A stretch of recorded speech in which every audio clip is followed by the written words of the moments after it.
I was here today invited here today to talk about two areas that I'm massively passionate about, which are customer experience and digital transformation.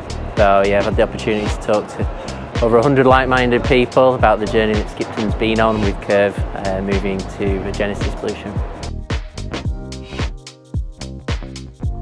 So the project was ultra aggressive in terms of start to finish.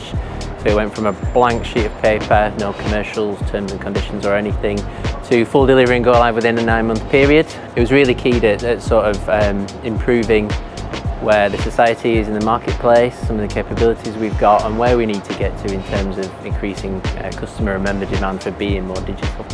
We measured sort of where we started and where we've ended. So where we started, we an appreciation of our brand declining in the marketplace, largely due to legacy ways of engaging with customers, technology, processes, clunky journeys.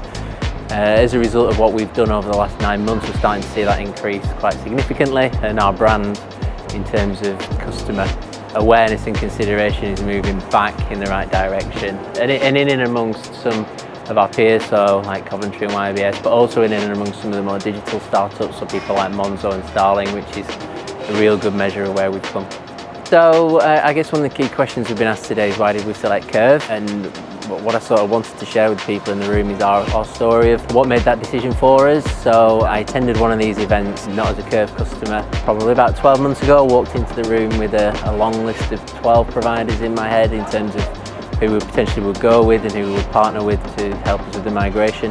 And I left that session with a short list of 2. So I managed to whittle that down over the course of the session, and of which Kerv were the key front runner. And the reason for that was the experience that I got and the vibe in the room from the Kerv team. So what really shone through in terms of the conversations we had with each other was values, being really value driven as an organisation. And I think when you're taking something on this magnitude, you need to be able to work with a trusted partner, and that's what I got. So that was ultimately the reason. People by people. The back-end tech, we pretty much knew what we were going to deploy. It's how we were going to get there, and that was the key bit that we needed help with, and that's why Kerv stepped up to the market.